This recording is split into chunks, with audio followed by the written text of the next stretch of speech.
السلام عليكم ورحمة الله وبركاته. أهلا بيكم معايا في فيديو جديد من فيديو النهاردة إن شاء الله هشرح فيه معاكم طريقة عمل غرزة جديدة تصلح لعمل مفرش سرير أو بطانية بيبي في منتهى الجمال والروعة، وكمان سهلة وبسيطة. أتمنى يا رب إن هي تنول أعجابكم.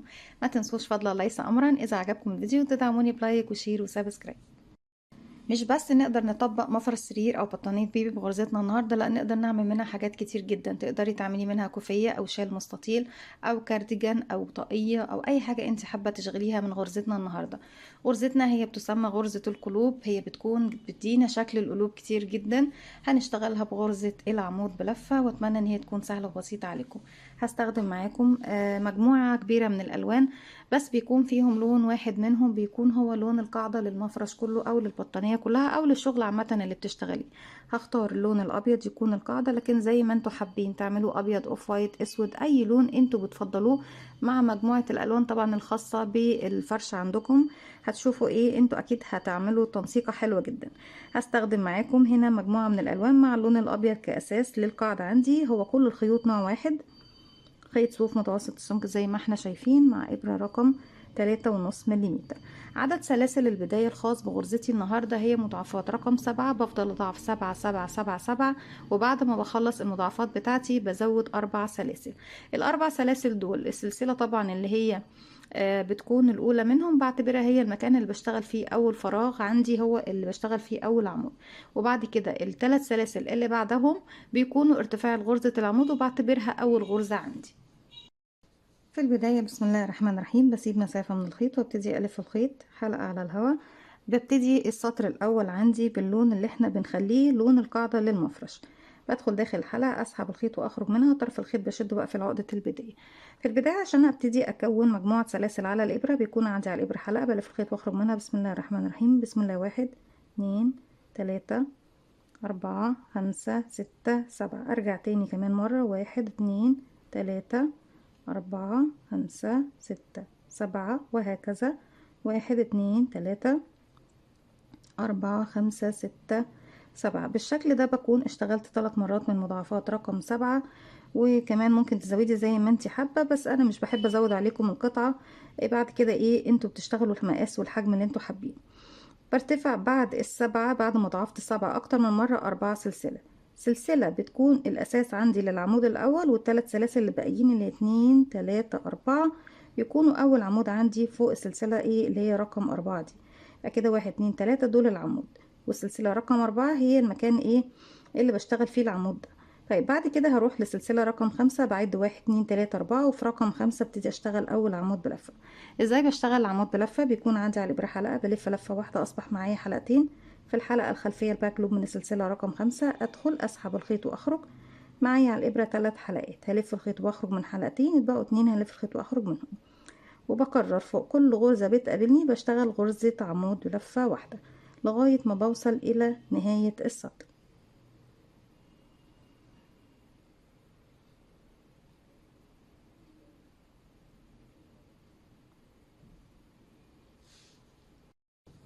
رجعت لكم تاني، وفي آخر غرزة عندي بدخل نشتغلها زي ما احنا شايفين. السطر الاول كله بيكون غرزة عمود بلفة. طيب الخيط الابيض هسيبه في نفس المكان، هسحبه بس كده، هرجع له تاني. طيب هتعملي ايه دلوقتي؟ هجيب الخيط بقى اللي باللون الجديد اللي احنا بنشغل بيه شكل القلوب، وابتدي اشتغل شكل القلوب. بسيب 10 سنتي تسمح لي او 15 سنتي تسمح لي بابرة التنظيف ان انا اقدر الضمها في ابرة واشتغل انضفها في النهاية.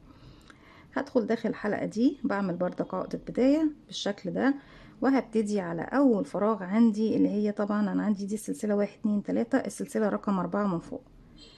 هبتدي ادخل واشتغل 2 او 3 عفوا غرزة عمود بلفة. احنا ساعات بنشتغل الغرزة دي باتنينات، يعني 2 عمود لكل شكل عندي، لكن وساعات بنشتغلها ب3 عمود بتدينا شكل ضخم اكتر. انا كده عندي الحلقة على الابرة الاساسية، بلف لفة واحدة وهشتغله عمود كده على الطاير بدون اي ارتفاعات. هدخل في الغرزة السلسلة الاخيرة، اسحب الخيط واخرج منها. معايا على الابرة 3 حلقات، بلف خيط واخرج من 2، يتبقوا 2 هلف خيط واخرج منهم. زي ما احنا شايفين ابتديت العمود الاول بدون ما ارتفع اي سلاسل. في نفس الفراغ بشتغل عمود كمان او 2 عمود. تمام يا بنات؟ يعني لو حابين الشكل يكون ضخم ومنتفخ شوية تزودي عمود. او لو حابة يكون خفيف وسمبل هتشتغلي باتنين عمود. نشتغلها بتلاتة عمود.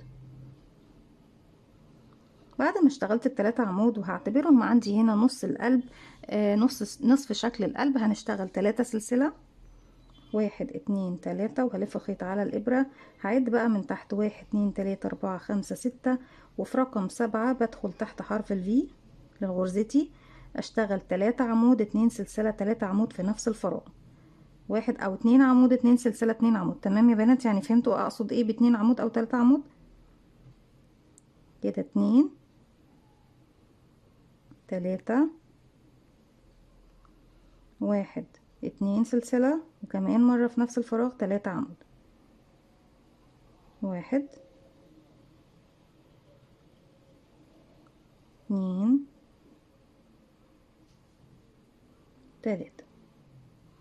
3 سلسلة، 1 2 3، وهلف الخيط على الإبرة.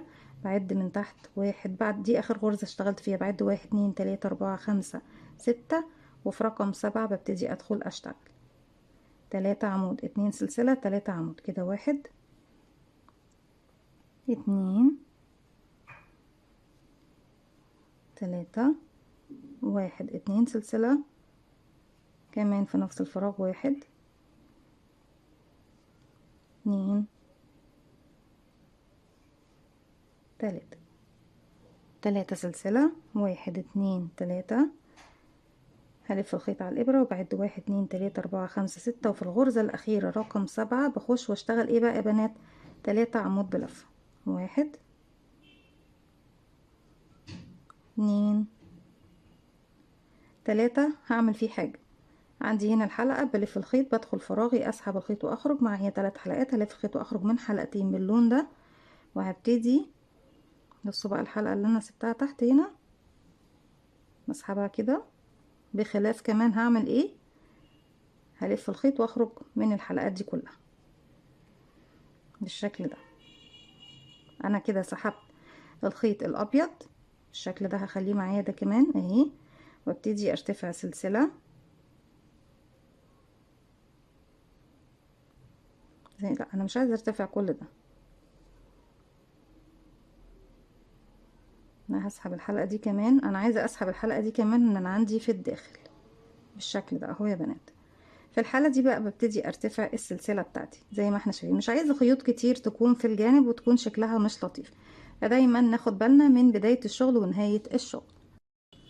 كده بعد ما اشتغلت سلسلة هلف شغلي الناحية التانية، فأول فراغ موجود عندي بدخل وبشغل غرزة حشو، هاخد سلسلتين 1 2، وبعد كده هروح اعمل ايه، شايفين بقى الفراغات اللي احنا كنا سايبينها تحت الستة دول، هلف الخيط على الإبرة لفة، بسيب 1 2، مش هشتغل على السلاسل دي، السلاسل دي بتكون داخل الشغل اللي انا هشتغله، بسيب 1 2، وفي رقم 3 بدخل، ومعايا كمان السلاسل اللي باللون البينك دي على الإبرة، اسحب الخيط واخرج، اشد الخيط كده شويه لفوق، ومعايا 3 حلقات هلف خيط واخرج من 2، يبقى 2 هلف خيط واخرج منه.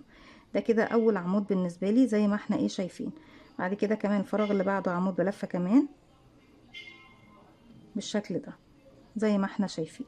اصبح انا كده اشتغلت ايه زي ما انتوا شايفين بالشكل ده.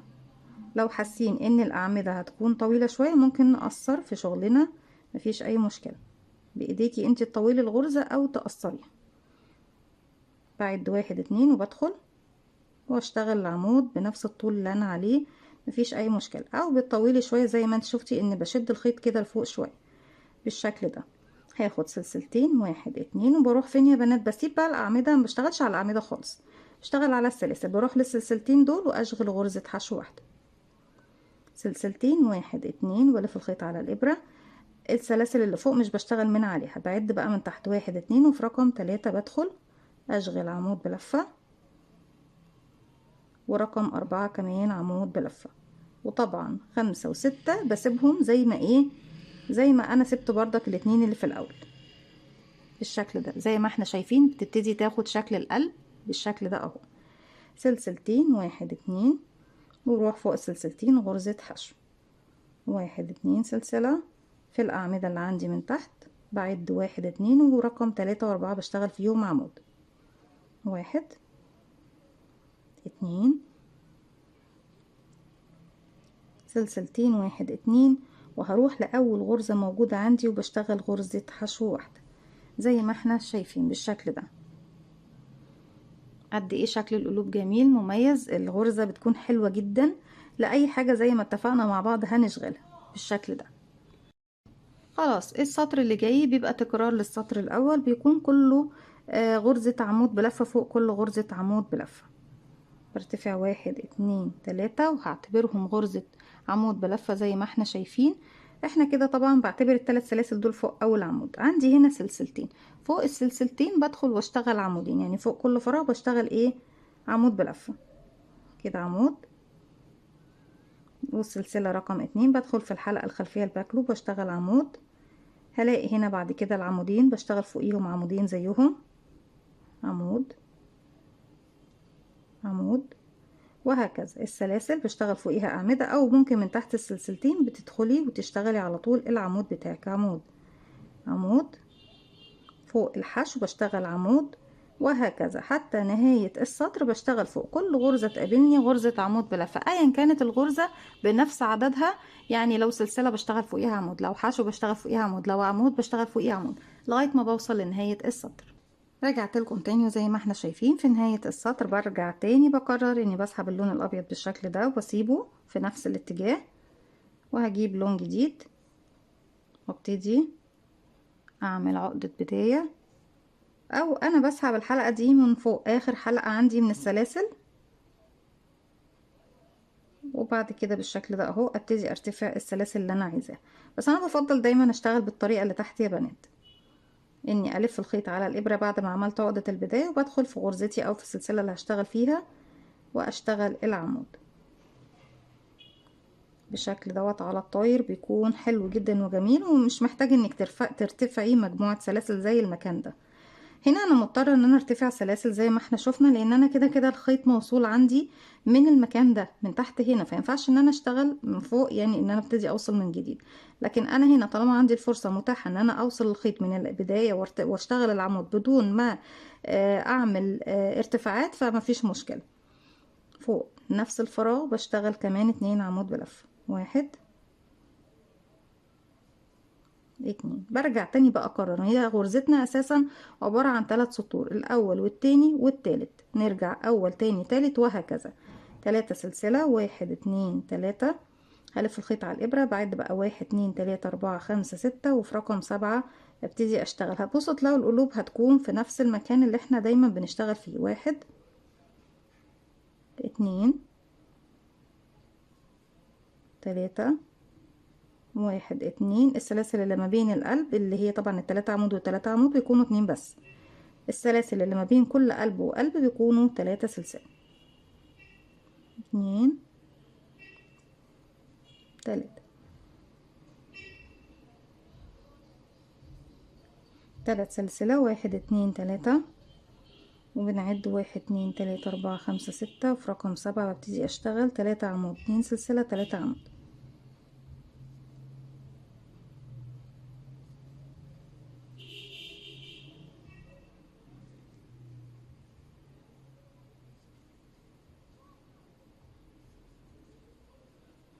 وفي نهاية السطر خالص 3 سلسلة، واحد اتنين تلاتة، واروح بعد واحد اتنين تلاتة اربعة خمسة ستة، في اخر غرزة بدخل ده واحد اتنين تلاتة، اخرج من حلقتين واخلي معايا الحلقة اللي باللون الابيض تاني،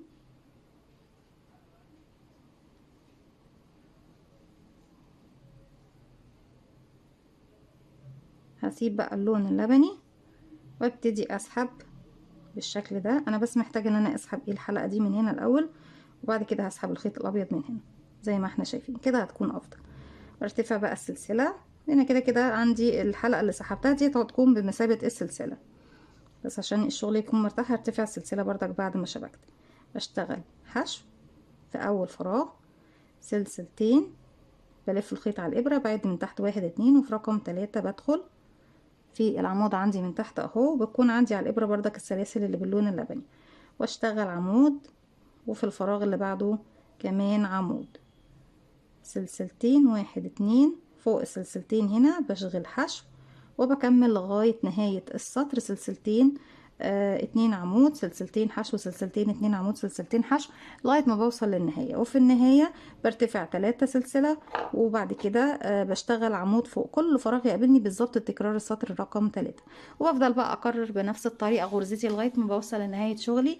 دي كانت فكرة الفيديو النهاردة، اتمنى تكون سهلة وبسيطة عليكم، وكمان تنول اعجابكم. ما تنسوش فضل الله ليس امرا، اذا عجبكم الفيديو تدعموني بلايك وشير وسبسكرايب، واستنوني فيديو جديد من وي. متنسوش كمان تفعلوا زرار الجرس يوصلكم مني كل جديد. السلام عليكم ورحمة الله وبركاته.